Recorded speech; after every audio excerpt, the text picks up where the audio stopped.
Ethnography Forurm. I'm just going to say a couple very brief things.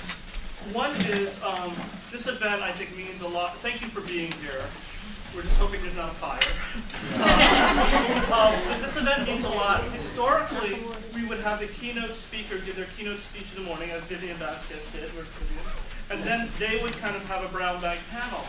But one of the things in conversations that Susan and I and others have had was we realized some of the best practitioner research work occurs really in the company of others, in communities of inquiry, with people from different experiences and identities and backgrounds. So we decided to make the brown bag lunch really a time to showcase the collaborative nature of this work. So, so I really want to, this is a perfect example of it. Rob Simon and the Teaching to Learn project is composed of faculty and graduate students and teachers and high school students. And they all come to share their collaborative inquiry with you today, and I'm going to really let them do more to introduce it. There's one final thing I want to say is, Susan Lytle and Vivian Vasquez are the respondents, but they wanted me to tell you all that this is not going to be a conventional response. It's going to be a participatory one. So stay tuned for that.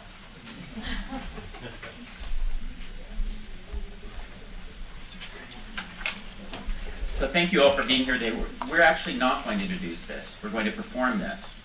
And we will have time for us to have conversation afterwards. Are you able to see? Oh. So why don't we move this way? Yeah. Or Jason, can you move over? Sure. Okay. Make sure that our respondents can have something to respond to.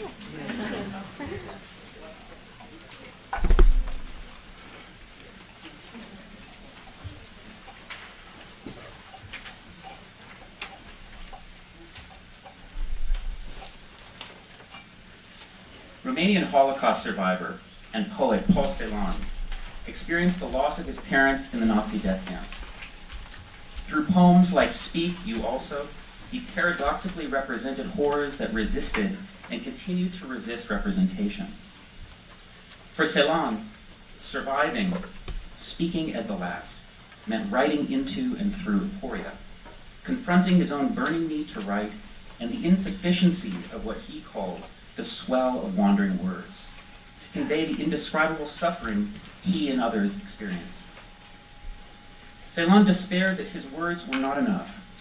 In the poem Oriel Ash, he wrote, "No one will bear witness for the witness." In response to this moral imperative, Jews born after the Holocaust are raised with the phrases "never forget" and "never again." These concepts frame our study of the historical record and are woven into the fabric of stories of loved ones and others who survived or died. The first compels us to remember the atrocities of the past, and the second, to ensure that history is not repeated. Like Celan and Elie Wiesel, who documented his experiences in the concentration camps in the book Night, my grandmother's parents died in Auschwitz. My grandmother shared stories of her family's oppression and her own escape with my family and with audiences in schools and synagogues. Among them was a story of an event that precipitated her parents' deportation to the camps. My great-grandfather ran a clothing store. In 1937, he was accused of inappropriately waving to a Christian woman who had been a customer of his for years and was jailed. My grandmother was sent to bring her father a shaving kit. As she left the Offenburg jail, she looked up to see her father crying at the bars of the third-floor window. It was the first time she saw her father cry, and one of the last times she saw him alive. As a child, hearing this story and retelling it now, as a parent myself, the image of my grandmother at 16 watching her father at the window of his cell captures a sense of profound helplessness and the consequences of indifference to human suffering. What is our responsibility as audiences to stories like this?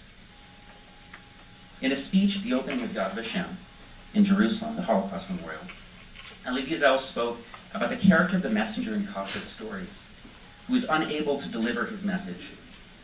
"We feel sorry for the poor messenger," he said, "but there is something more tragic. When the messenger has delivered the message and nothing has changed." Our role, Wiesel reminds us, is not merely to listen to the messages of survivors, but to become the messengers ourselves. After Night was inspired by this call to be messengers to the messengers, we used art to carry the message of the text forward, a message shaped by 30 educators and adolescents' critical and aesthetic readings, their own personal histories, including in many cases, family legacies of forced migration, war, or trauma. Youth and teachers used their feelings of outrage and solidarity with Jews and other victims of intolerance, combined with a sense of what Cornel West has called audacious hope, to communicate a collective vision of change.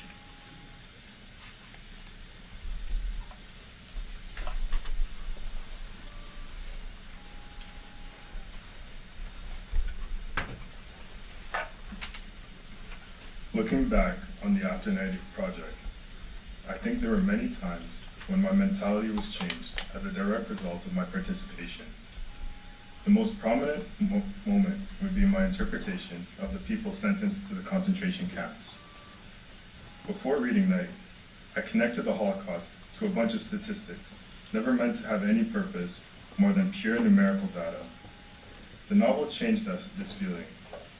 Wiesel made it clear that there was more to this genocide than just facts. He made it possible for me to make the human connection necessary for the generation of emotions. The next part of the novel that influenced me greatly was the faith aspect. I'm a Roman Catholic who read a book based on the faith struggle of a Jewish boy. I didn't expect that feature of the book would be one of the most relatable. The challenges that Wiesel faced made him ask questions that I could see myself asking or that I have asked. It made me feel included in something larger than myself. As both faiths are monotheistic, I knew the feeling of asking God questions in times of weak faith.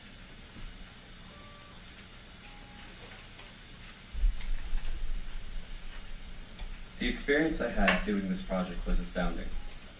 I've not only learned details about a part of history, I've also learned what happens when the mind and body of a human are put to extremes, and that the savage animal nature we often forget lies beneath our civilized surface. We see this most often in the book in accounts of sons turning on their fathers so that they themselves could survive. Mr. Wiesel himself admits to feeling at times as if his father were a burden. Knowing this, I look closer at the relationships I have in my life and wonder, what would I do with those people in that situation? Would I be able to hold on to morality? Would they? After Night has also made me view religion in a different light. At such a young age, Ellie loved his religion and wanted to be as divulged into mysticism as he could be. But we see him questioning God and religion more and more as his time in the camps goes on, and his struggles get worse. As a Christian, it spoke to me because the roots of my religion are found in Judaism, and many of the rules regarding being devout are similar. Reading Night caused me to ask, how would one keep their faith under such excruciating circumstances? How strong would my faith be? But I also wonder, did some of those who made it out of the camps become religious? In the face of certain death, did they begin to bargain or pray?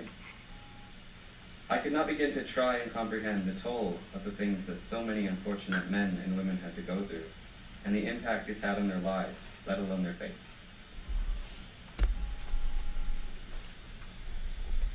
Our collaborative response tonight involved, first, taking a written text, laden with meaning, and cutting it up to make something new. This ghastly act of destigmatizing the sacred nature of a book and allowing it to become malleable, active, and responsive allowed us to engage in a deeper reflection about what a piece of writing meant to us. The powerful questions Wiesel poses about the legacy of words and our dismantling and recreating of his allowed us to think about the power of language and memory and community and conversation. The project demonstrated the power of response and the insight and engagement that can come with allowing students to respond to their reading and their feelings and thoughts in a creative way beyond the realm of writing. As I observed everyone sitting and painting on pages of the memoir, I could not have imagined a better way of personally responding to Wiesel's journey and revalidating his experience as one to be remembered and acted on. The memoir and the project left me with great sadness, but also with so much hope. This hope was affirmed when Wiesel responded to a letter the youth involved in the project wrote. He emphasized at the end of his letter that we can make a difference in this world, and we can enact change. We just need to keep reading and learning. What a better way to enact change than providing individuals with the opportunity to read such a masterful piece. As a teacher, the Afternight project inspired me to integrate Wiesel's memoir into my curriculum in Toronto with my grade 10 students. This year, 120 students read Night and are grappling with issues of injustice in our world, trying to move beyond the hate and the sadness in this testimony to enact change and bring the hope that Wiesel emphasizes in his letter. There have been struggles teaching this memoir. Some students are exhibiting some shock that this could have happened, while others are finding it so difficult to read sections that are absorbed with violent act after violent act. Some are very open in responding to the text, while others do not want to speak about it. It has captivated my class in different ways. What more could a teacher want than to invite students to engage with a text that challenges them? As I keep teaching, there's so much I'd like to change if I had the opportunity to teach Night again. But the one thing that I would not change is what I started with and what came out of the Afternight project. It is okay to respond in whatever way you feel comfortable, but what is most important is to act. As all those individuals were painting, we were protesting the silence and giving a voice to all those victims by not forgetting the Holocaust. If my students remember anything, I hope that is the responsibility to not forget and to keep remembering and acting, because they can change things, even in small ways.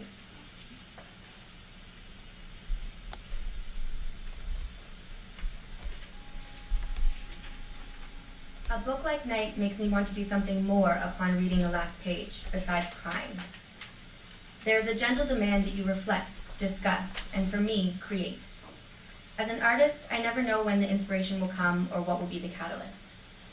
Always it stems from some source that has touched my emotions. My instinct after Night was to write, initially.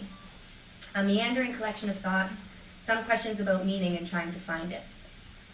That is how I reflect best. But then I am an English teacher who has chosen a career path that involves endless reading and discussing and writing.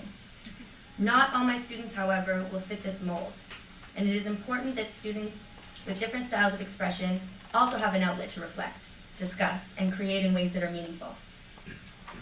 There is a beautiful concept in Judaism called tikkun olam, which literally means repairing or healing the world. It is a belief that the world is fundamentally broken, and it is humanity's shared responsibility to rebuild and transform it. For me, our project was an ethical mitzvah, an act of kindness or good deed in our working towards this end. We created a tangible memory to share with our community, and in doing so, we patched together one piece of the world. This community connection is part of an essential inquiry schools should be posing to students. How can we make our communities better? My students are given the responsibility to make the world a better place. I support them to create useful evidence of their learning. I encourage them to explore their own connections to art and text and life. And I encourage them to find ways to articulate their responses and expressions in ways that are personally meaningful to them.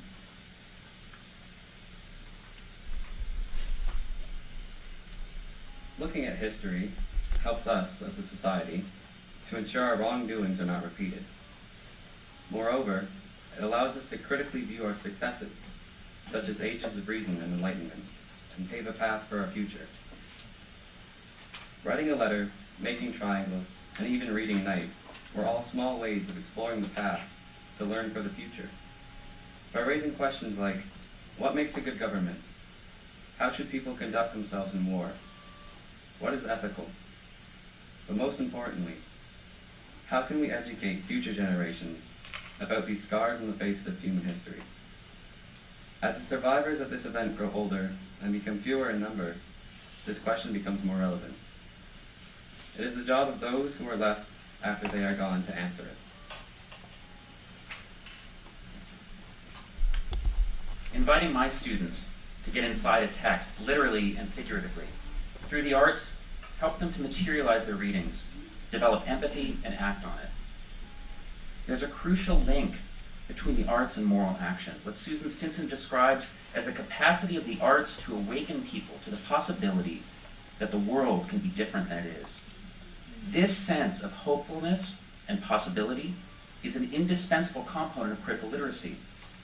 Whether through poetry, painting, or performance, the arts are essential to this process. As Marjorie Siegel notes, students need more than words to learn.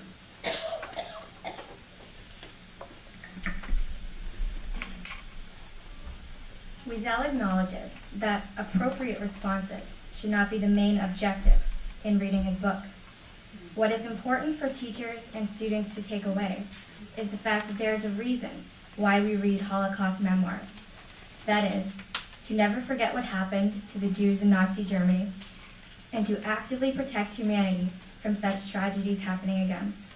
It is everyone's responsibility to bear witness to such a black mark on our human history.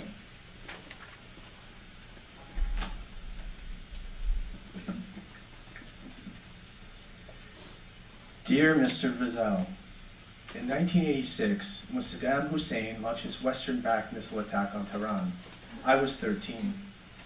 Saddam usually dropped his European-made missiles on us, infidel Persians, after midnight when I was in bed. When I woke up to the missile alert, I would stick my head into the mattress, shivering and sweating.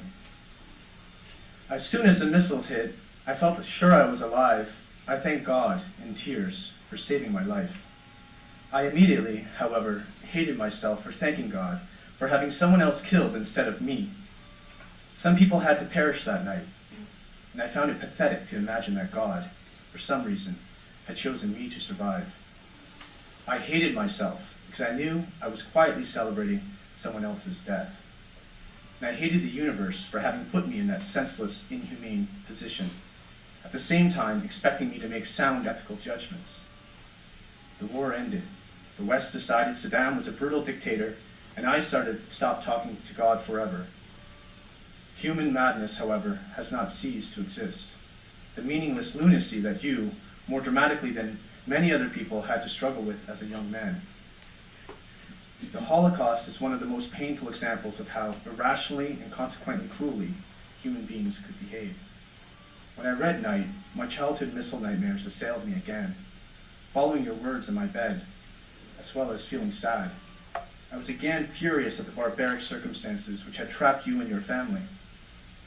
It was uncomfortable to read about the metamorphosis of your relationship with people around you in an attempt to remain human in a beastly inferno.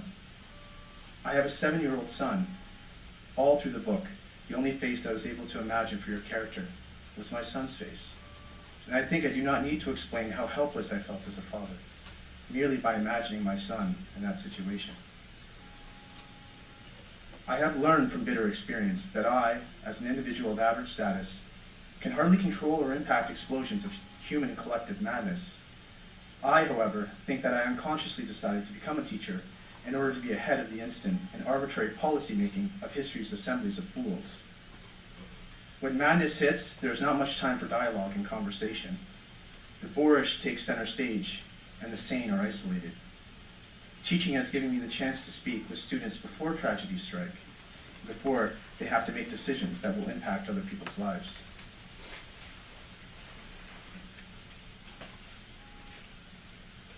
I believe that experiences of people like you can be a very important part of this conversation, and that stories can bring students of different backgrounds together. Your message can help posterity live in a better world. And as a teacher, I feel I should do my best to help my students' logic and imagination create a world of love and harmony by learning from people like you. A world whose children feel safer than you and I did. Thank you for writing Night. Best regards, Amir.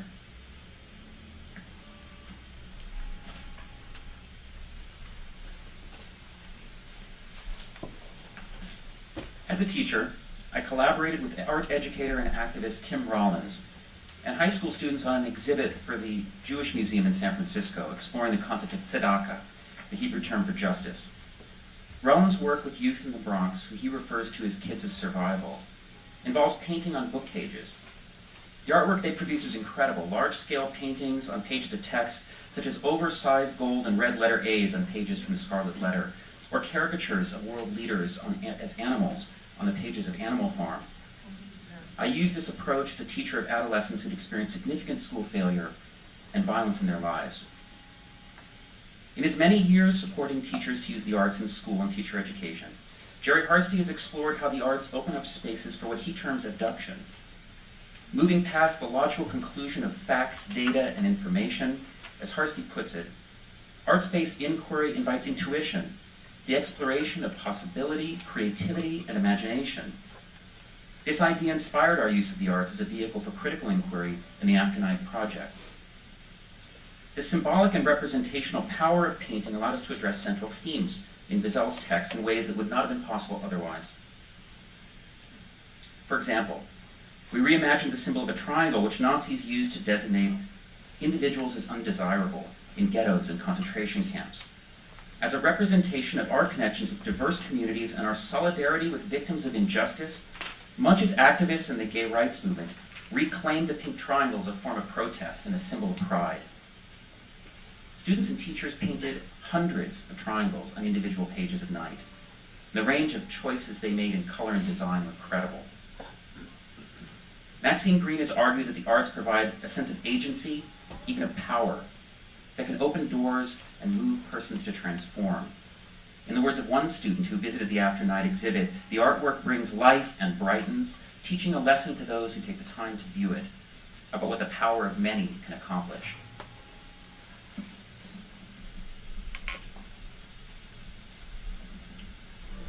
Contemporary Chinese artist Ai Weiwei claims that art is a tool to set up new questions. Taken at face value, this might be fairly unremarkable or even obvious. But for Ai Weiwei, who is labeled by his country's government as a dissident, and by others as the most powerful figure in contemporary art, likely saved from censorship only by his fame, this claim represents the radical approach that his artwork takes to set up those new questions. Ai Weiwei's most famous work is also the most controversial example of how he uses these tools. Dropping a Han Dynasty urn depicts Ai Weiwei in a photographic triptych, dropping a 2,000-year-old urn where it shatters at his feet. For some, willful dismantling of art, ostensibly to make new, other art, might seem little more than wanton and even sensationalized destruction. At its most basic, the potsherd of Ai Weiwei's photograph might invoke, if not anger or disgust, questions like, is it art, as well as perhaps why.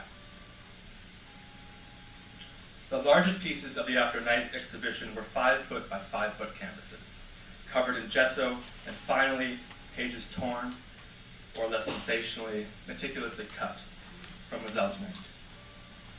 The exhibition also featured smaller pieces that were inescapably also cut, copy after copy of Night.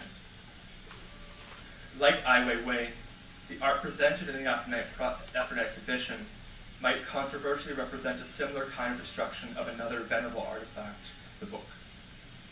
The specific genre of book, a Holocaust memoir, likely one of the few modern sacred texts we have, adds sacrilege to our list of misdeeds.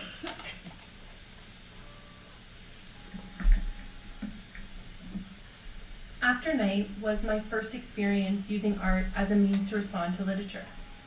As an individual who has barely picked up a paintbrush, it was a bit overwhelming at first.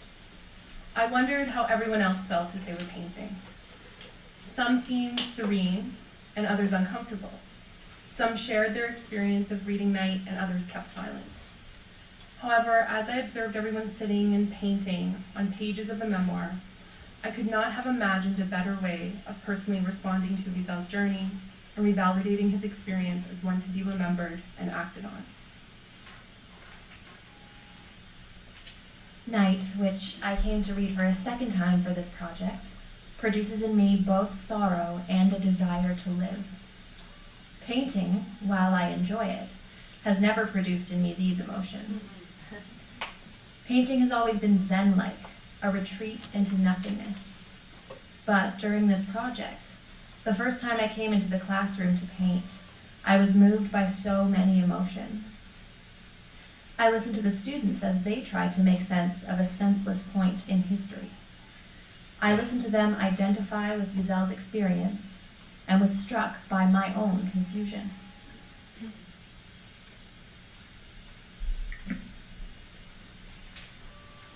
Reflecting on this project, I discovered that art is a powerful way to respond to text. Through the communal act of painting triangles on the pages of the memoir, we were able to represent the emotions of night in an attempt to reclaim the helplessness and regret we felt while reading Wiesel's experiences as a Holocaust survivor. In the After Night project, artistic expression was a catalyst for teaching students that when it comes to reading books which detail human tragedy, sometimes it is acceptable and even natural to be without an appropriate academic response. Painting the many triangles we completed as a group has taught me that written and oral responses are not the only way to critically respond to a text. The medium of painting, an art form which cannot be contained, easily defined, or interpreted, can say more than words. Sometimes words are not enough. Kaddish, Hebrew, holy. A Jewish liturgical prayer, a prayer recited by mourners. We covered the words of one survivor of the Holocaust with ashes. We wrote Kaddish over the words. We covered over the words, which at the time was to represent the sorrow of loss, to mourn those who did not have the chance to write down their own words. How strange that we would rip up a book and cover its words to honor the dead in its pages. Strange that the word we chose was not even in the same language as the text. But when I saw it hanging with the other canvases, even though I was part of its creation, I was moved. Yes, Kaddish, in so many ways, the word to represent night. A text recited by a mourner, a text for the dead, and a text which is holy.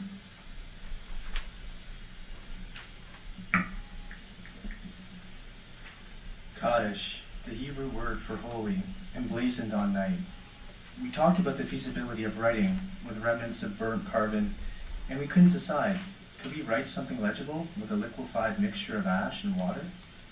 In theory, the idea seemed perfect. The next day, Rob brought in a container of ash and a few loose shards of charcoal. They came from his fireplace. We set about mixing ash and water on an improvised palette. The grainy solution was inconsistent. Some portions congealed into thick globs, while others spread across the canvas in watery grime. We were a little dissatisfied until we turned to the charcoal, and the Hebrew word Kaddish began to emerge from the pages of night. We painted on strips of paper to represent our faith. I did 2 pages. First, I painted blues, yellows, and greens. My faith is my life, my light, and like blue, green, and yellow, all around me. Then I painted very light strips, barely there strips, as I tried to represent how unperceivable and inexplicable faith can be. I was moved spiritually through text and paint, just as I was moved spiritually through reading night. As a Christian, I was also moved by experiencing faith with my classmates, who I know to be of many different faith backgrounds: Muslim, agnostic, Buddhist, atheist, Jewish, Hindu, among others. I was blessed to react collectively and collaboratively to a text I find so personal. I gained so much from taking part in this project, growing intellectually, spiritually, and emotionally.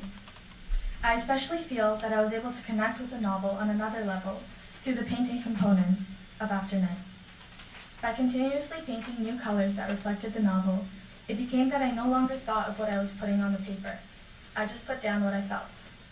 In my opinion, this is a very important step when reading books. It is not only necessary to understand and analyze the book, but also to enjoy it, and to enjoy the emotions that come with it.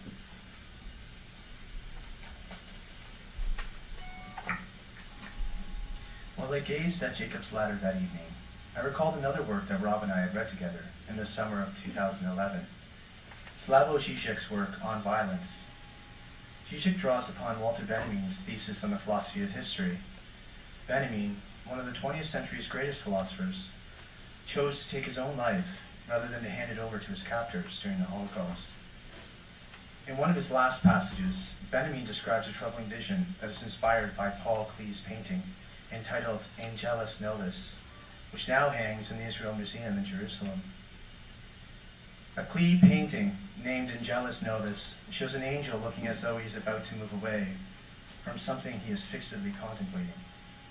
His eyes are staring, his mouth is open, his wings are spread. This is how one pictures the angel of history. His face is turned toward the past. Where we perceive a chain of events, he sees one single catastrophe which keeps piling wreckage upon wreckage.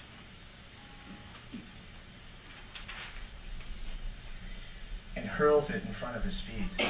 The angel would like to stay, awaken the dead, and make whole what has been smashed. But a storm is blowing from paradise. It has got caught in his wings with such violence that the angel can no longer close them. This storm irresistibly propels him into the future, to which his back is turned, while the pile of debris before him grows skyward. This storm is what we call progress. End quote. The ethical sublimity of this painting can be located in Benjamin's evocation of the tension between the violence of history and the perpetual, yet powerless witness of the angel. The politics surrounding the figure of the witness emerge as haunting tropes in Benjamin's depiction of history, Baizel's testimony through night, and Ceylon's prismatic poetry.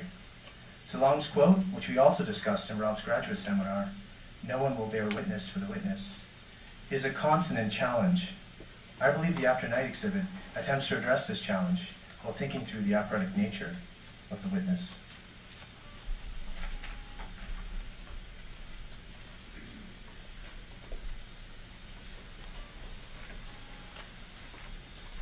I was curious to see the final product.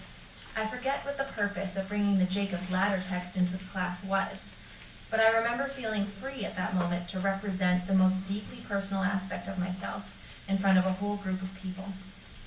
And I remember seeing the ladders in the art exhibit, the faith portion of the show, and thinking about how completely these different canvases represented our experience of the text. The ladders were just one part of the whole, and producing them allowed me to represent one part of my night experience, piecing them together with other experiences of mourning, of outrage, of sorrow, of solidarity, satisfyingly and cathartically represents the complexity of our reaction to the text. Art is often configured as antithetical to literacy. The former is conceived as an imaginative practice, while the latter is often reduced to a didactic process of decoding.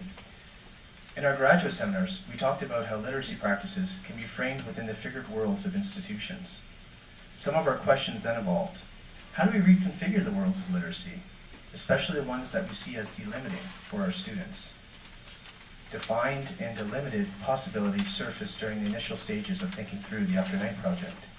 While we were looking for a potential venue to host the exhibit, we were given very few options to exhibit the art at OISE, the very institution that brought us together. The idea for the project did not seem to register as either literacy or art that could be posted at a suitable venue at OISE.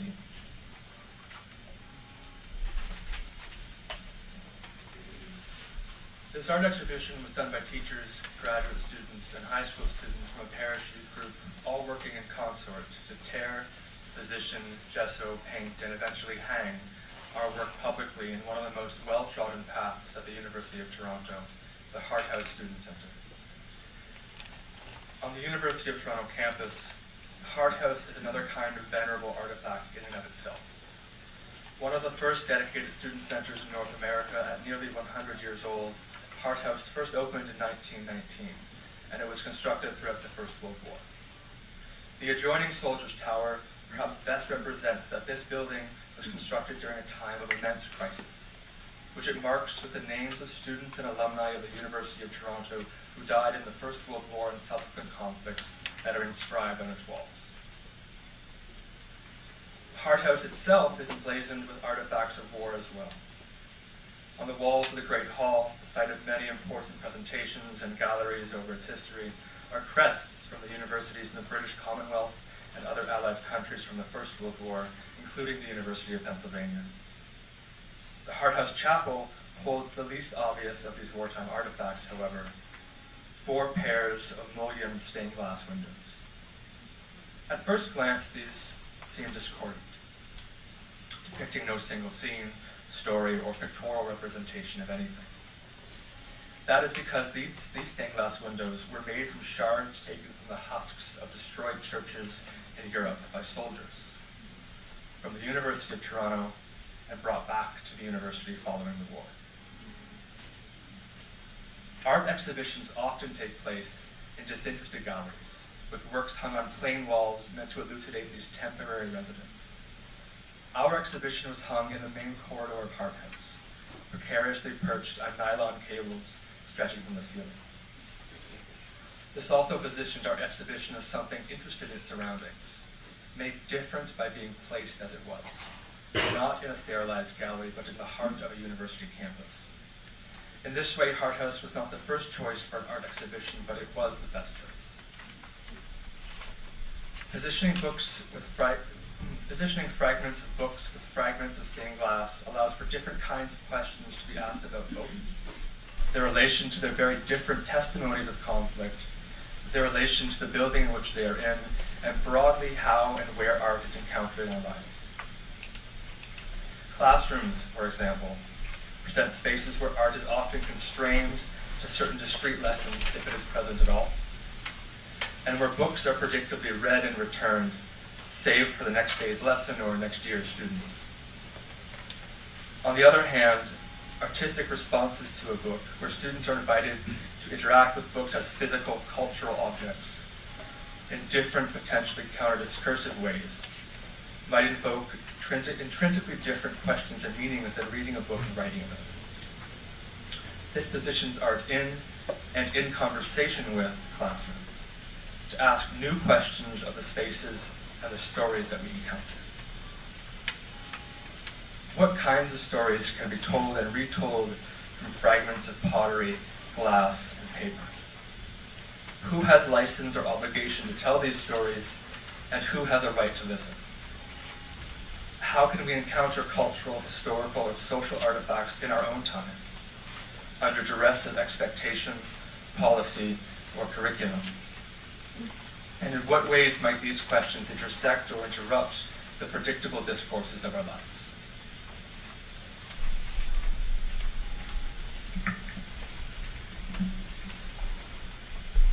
Working on the After Night project over the course of the past 2 years has definitely been a worthwhile experience. Apart from learning more about the Holocaust and World War II, I was also able to share and communicate my thoughts on such a significant historical event with others. Although there have been many activities done in preparation for this project, the one I enjoyed the most would have to be the letter that we wrote to Wiesel. When studying World War II, or any historical event, we always look at the hard facts and at things that happened in the past. Being able to analyze Mr. Wiesel's account of the Holocaust helped to go past the basic facts that we learn in class. This letter allowed us to focus on the present. With Mr. Wiesel having an actual memory of the war, it becomes not so much a story, but something real, something that, for me, is almost impossible to picture.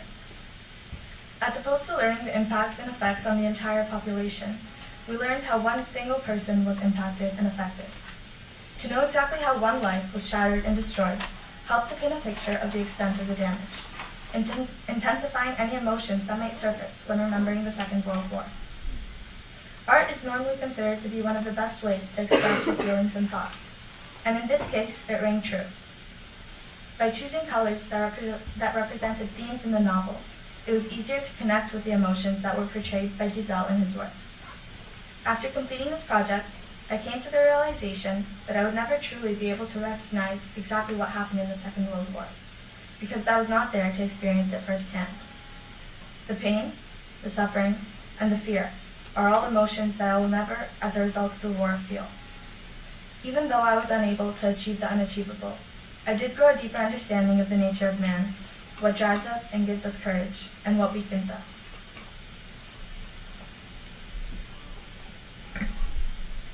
Participating in the After Night project was a memorable experience, heightened by the different communities that were present in the room.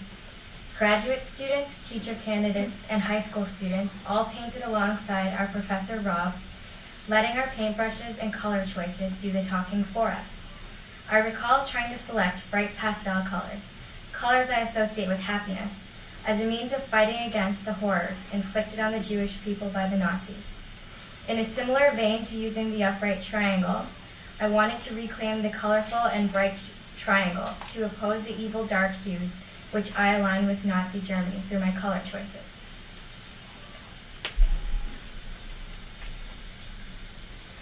I sat down to paint with a couple of the students. We were painting triangles, tasked with finding a color which represented our reaction to the text. My color was yellow, the most difficult color for the eye to perceive. We all painted our triangles with care. As the students processed through paint, both of the boys who sat with me made variations of brown. Brown was not their intent. Instead, they felt a mixture of feelings, so they painted with a mixture of colors. Brown, muddled, muddy, messy, earthy, dirty. How do we pull apart everything we feel when we listen to a story of death and faith and outrage and sorrow? Well, these students didn't. While I painted yellow triangle after yellow triangle, these boys painted brown after brown after brown. Eventually, I painted an orange triangle, settling on my feeling of outrage, bold, unquenchable. I was outraged at the inability to express in words how I felt reading Night, outraged that such a degree of evil was able to exist, and outraged that I had some pleasure in reading the memory of it. The words are so beautiful, the empathy so immediate. As we painted, the boys became frustrated with their unintentional browns. They started to separate the colors after that. Red for anger, green for life, purple for mourning. But I remained outraged.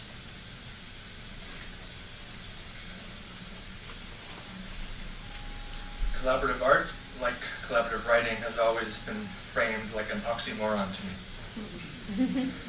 As someone with a humanities background, art and writing are often represented in undergraduate degrees as solitary, enchanted projects carried out by nearly mystical people, usually men, and delivered to the world without much trace of the process. This is certainly a naive view of literature and art, but it captures the emphasis of a degree in English literature and unfortunately mirrors my own experiences with my degree in assigned writing, those single authored papers that inevitably show up in every single university course. Doctoral work in particular has been the most notable casualty of this view, that cast writing as solitary.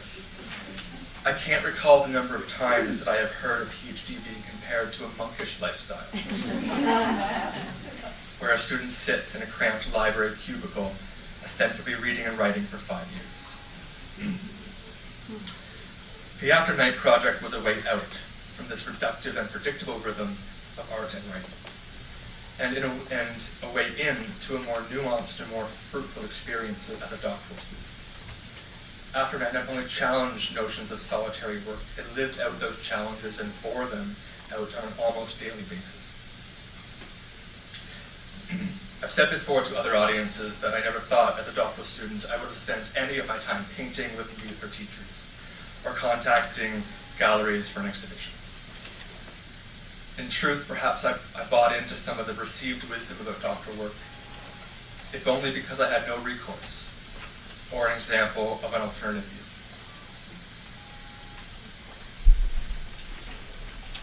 I've never seen the students in my youth group as students. I've always seen them as fellow members of my faith community. Members that have a unique bond, but also a unique identity that is shared amongst the community. Working with these youth in the After Night project has changed the way I view myself as a teacher and how I interact with my students. In their letter to Wiesel, the youth asked what Wiesel's relationship with God was like after his experience during the Holocaust. How could one have a relationship with God after all this? What kind of a God would allow this to happen? In his response, Wiesel remarked that his faith is a wounded faith. This statement is something that the youth reacted to and discussed as we shared a reading of the letter together and debriefed our reactions. We shared parts of our identity and explored personal beliefs, furthering our bond as a community. When I step into my classroom, I strive to create a community like this. After this experience, I have found that it is now impossible to separate my identity as a person of faith, as a woman, as a sister, as a daughter, as a friend, as a leader, and as a teacher. They all make up who I am, and I bring this into my teaching in the hopes that my students also feel safe to explore their own identities, to explore who we are as we read, through the experiences of others in the texts we share. As an educator, after night has raised questions for me. Among them, how can the arts address ineffable events like the Holocaust? In what ways might the process of cutting and painting on pages from Night have memorialized or trivialized trauma? What insights has this project evoked and continued to evoke for participating teachers and youth, or for viewers? And what ultimately are the impacts? These and other questions suggest that the process of responding to texts like Night are always unfinished. In the spirit of Elie Wiesel, who wrote of his personal obligation to bear witness to the horrors of the Holocaust and the limitations of language to do so, probably should be.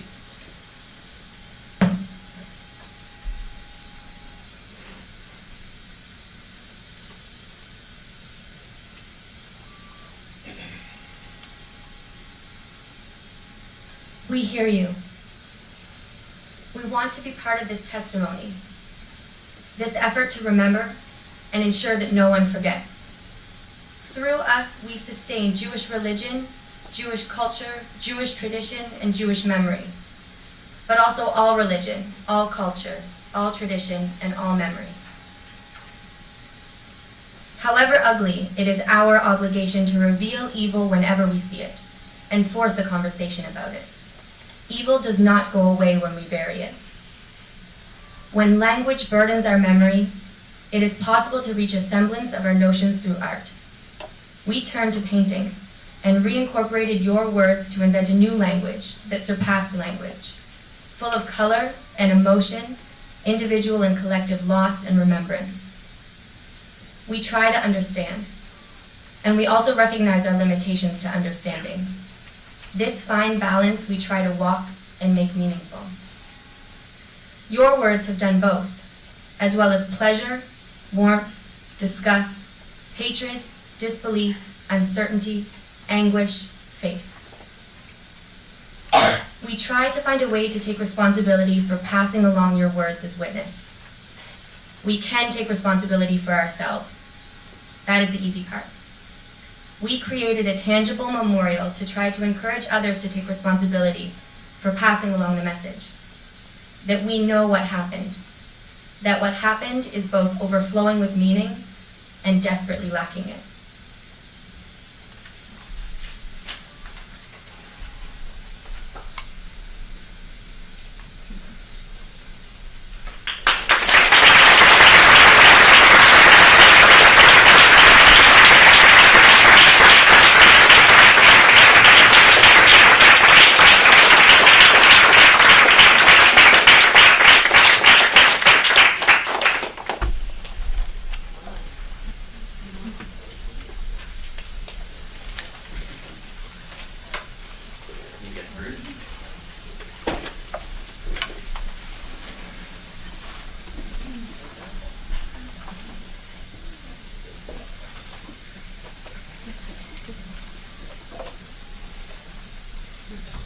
Let's take a moment to be with ourselves and take in the power of what we've just experienced with a moment of silence.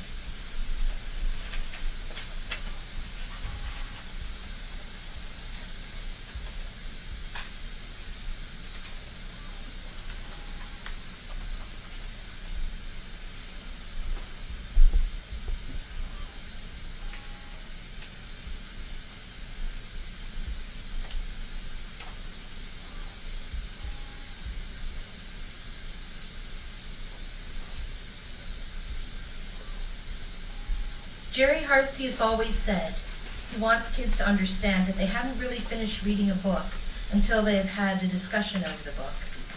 This project raises the ante when it comes to books like Night, so that you haven't really finished reading the book until you've been socially responsible in altering others and together keeping the vigil. It's about what Wiesel has said in the past, about always thinking higher and feeling deeper. So there are added layers then to bearing witness. Beyond remembering and giving testimony, there's also learning from history and acting against oppressive forces, social responsibility. If we trust and believe in Wiesel when he says, we are each other's hope, then we need to find ways of creating spaces that are democratizing to make available opportunities for all to participate. In this spirit, we would now like to create a participatory space for the next generation of witnesses to come forward.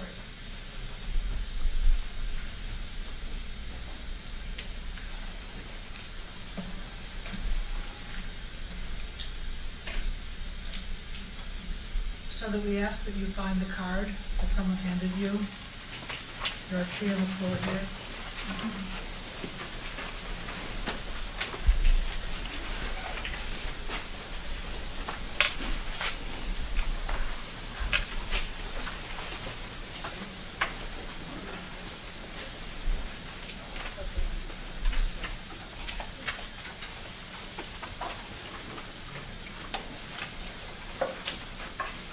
You will also need a pen.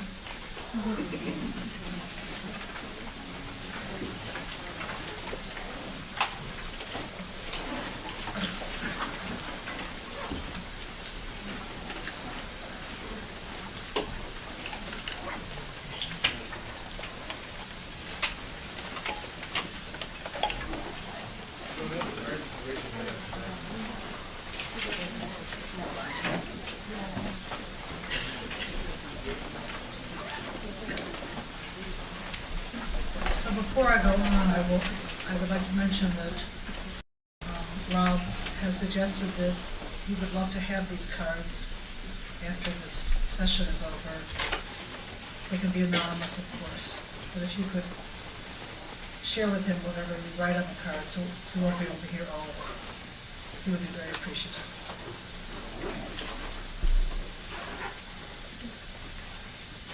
So on one side of the card, we are asking you to jot words that come to mind that speak to your immediate response to this work.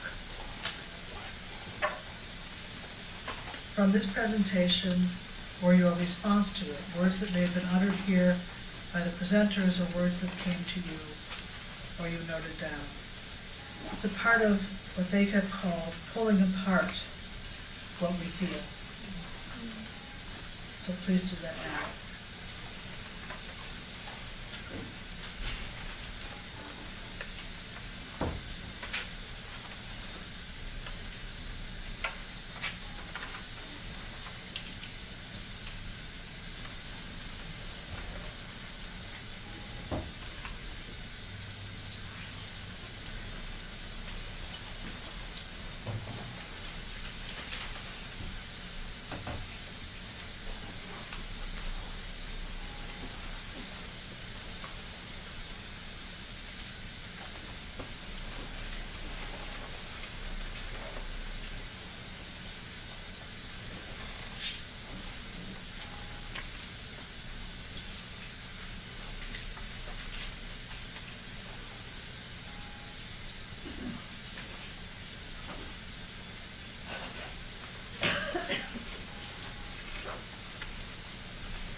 the other side of the card,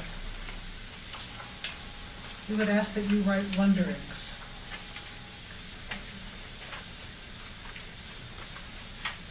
You have been asked to ask new questions of the stories we encounter, as that was expressed by the people in this performance. Wonderings and brief questions. You can just say, I wonder. You can write something that you wondered about on the other side.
What we are asking ourselves to do here is to insert ourselves into this space as respondents, as participants, in the words of today, piecing together to represent complexity in some somewhat random way.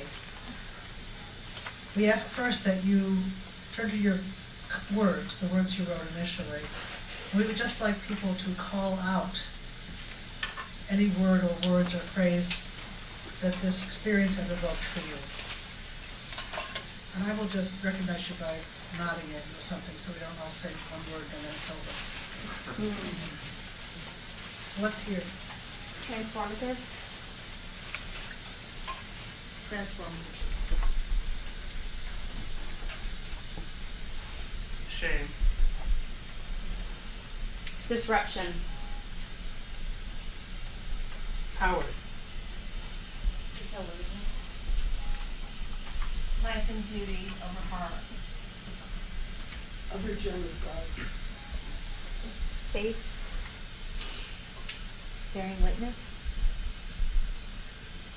Ongoing. Collaborative sense-making. Evil lives on. Hope. Thank you. Never forget, never again. Moral action.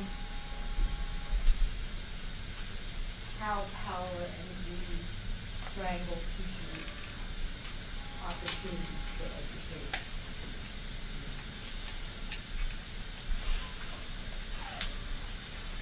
Sacred.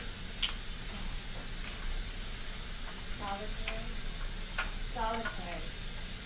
Cultural objects. Cultural objects. finally. Compassion. Retold.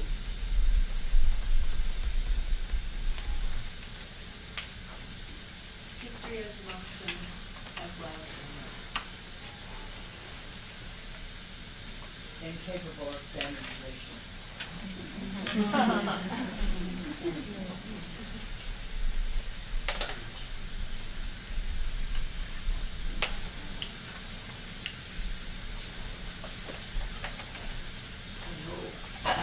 As we march through the steps of life, that we will not forget this experience, that we will be able to teach others not to forget as well.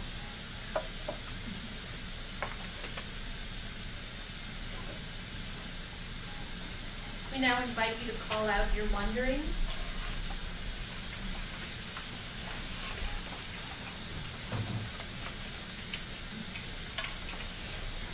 Is a wounded faith enough? I wonder how many of our performers today understand the sorrow as extending beyond the Holocaust.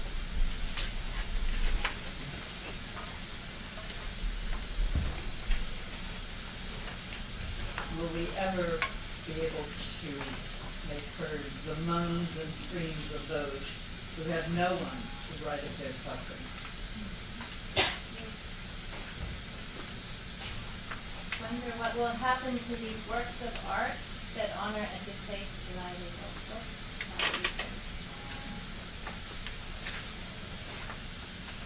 How do you remember when all you've told is to forget?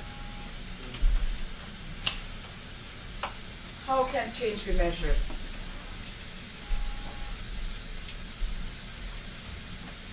What we cannot see, we think we need not know. I wondered about the division of labor and how the division of labor was made. What you read out loud, were those your actual writings? And how was that all organized together in this final piece? I wonder how this experience of sitting with your reaction or sitting with your feelings might change the students who participated in the future, how they address things.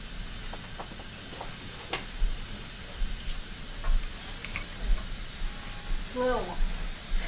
I wonder how this text might be taught with another text focused on genocide or historical atrocity experienced by another racial, ethnic, other minority group, and what that might yield in terms of collaborative and comparative interpretation or meaning making. Is the art writing process possible just like it was done here in the time frame that you have? Could something like this ever be done when cruelties are wrought today in the name of the religious faith? When art is seen as a tool to set up new questions, as Ray suggested, what new questions arise from the artworks created in response to that? What do multimodal performances and experiences offer in terms of knowledge generation, transformation, collaboration, and action that traditional scholarship doesn't?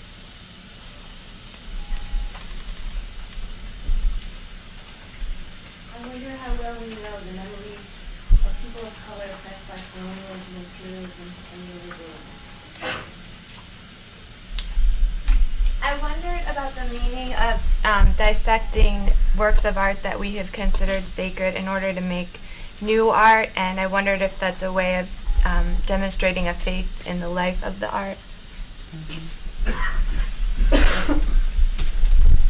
I wonder how to teach this book to children who have undergone trauma and feel numb to empathy because of that trauma.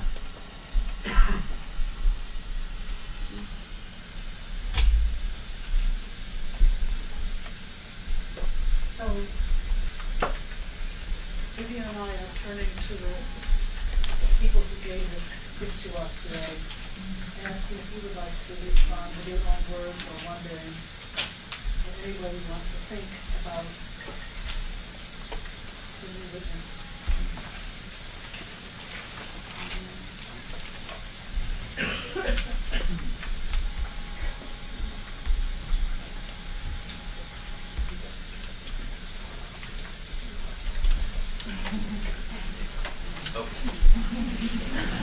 can't get a volunteer. Thank you for that response. It really means a lot to me. And there's so many things that I want to respond to, and I know we have a short time. I think I want to respond for a moment to a couple of things. One is about process, because that may have been a bit unclear, and we chose to perform this in part because we wanted all of our voices heard in some kind of way. And in the spirit of this idea of the arts and ethnography and pedagogies of possibility, we really wanted to be true to that spirit in some kind of way, so it wouldn't be me as some university-based researcher coming and presenting participants in my study. We really have tried at every point along the way to make this a collaborative project, and invited the participation of youth and teachers across a professional lifespan. So I, as I think is mentioned in here, and I may have mentioned in my talk, I was brought up as an artist. I mean, I was an art major at university, and I worked with Tim Rollins quite briefly and used arts in my teaching quite a bit.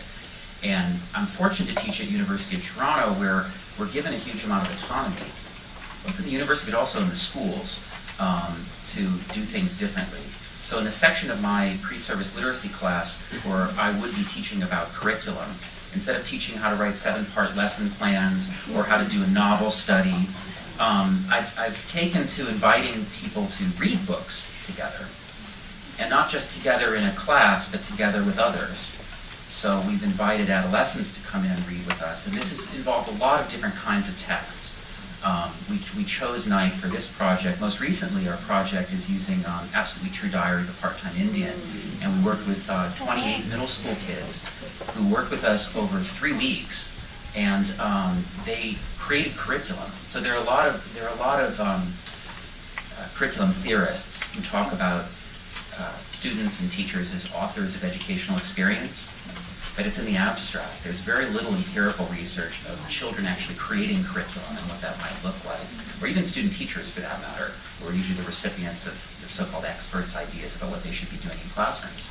So this involved kids actually writing up lesson plans and working with teachers to do this, and lots of different kinds of activities and how they might be assessed. And then they went away and they produced these artworks and brought them and shared them with the teachers. And because we're in Toronto, this was considered a part of their work in their school. It's an alternative middle school.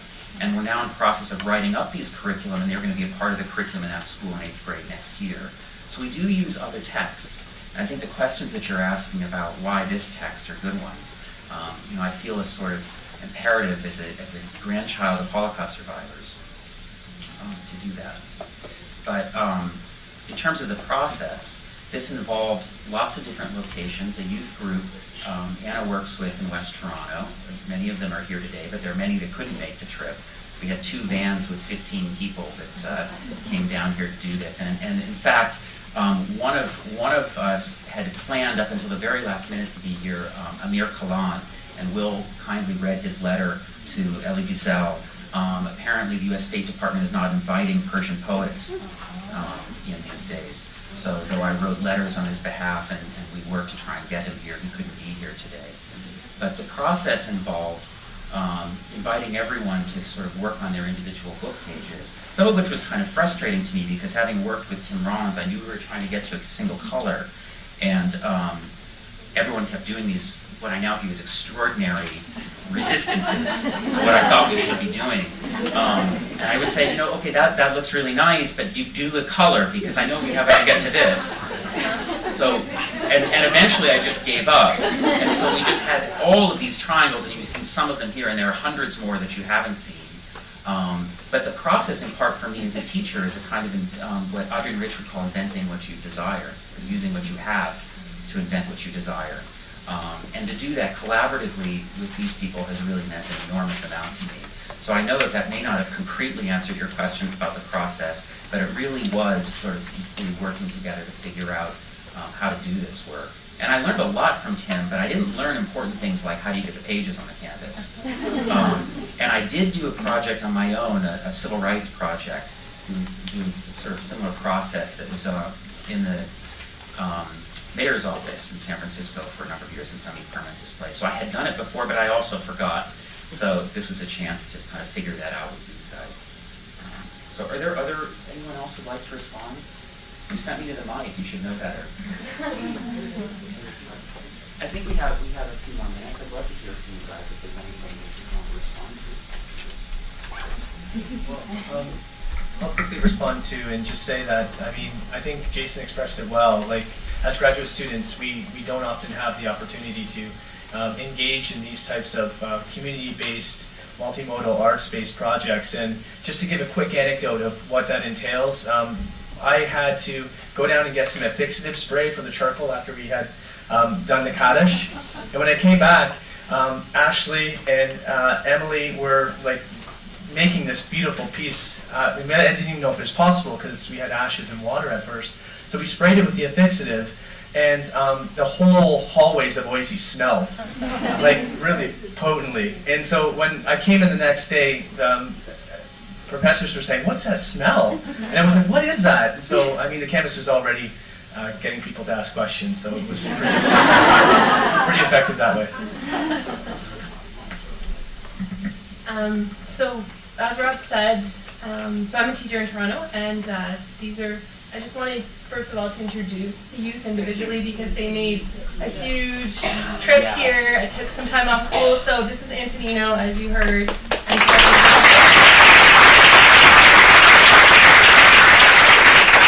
Kevin and Julia as well.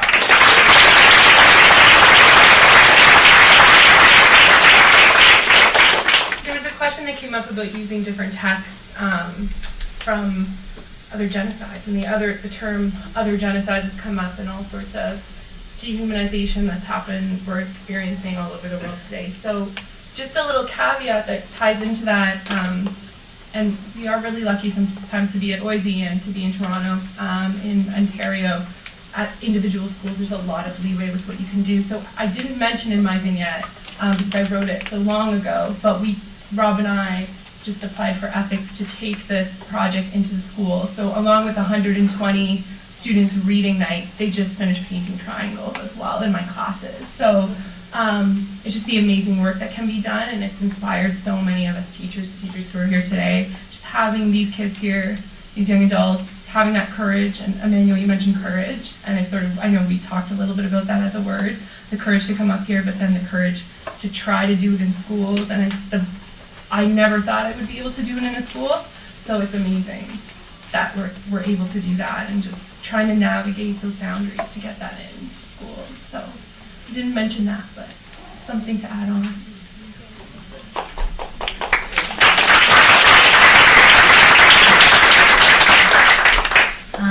So last semester, from September to December, we read a novel called July's People in my class. And when you think about how to bring other kinds of texts in for this kind of a project, in the curriculum in Ontario, every student learns about World War II in grade 10. And so I was doing it with grade 11s. I didn't bring in Night because I wanted to try something new. July's People is about apartheid in South Africa, and they had no background for it. So there was a level of difficulty for them to actually get into it. Civil rights is not as ingrained into Canadian students as it is in the US. So even bringing that in, I brought in some MLK, I was like, you guys know him, but it was still more difficult. So making sure that they're familiar with the experience beforehand, I think, helped with Night a little bit, whereas with July's People, it was a struggle, and they didn't actually have the same natural reaction to what was portrayed in July's People. So I just thought I'd offer that.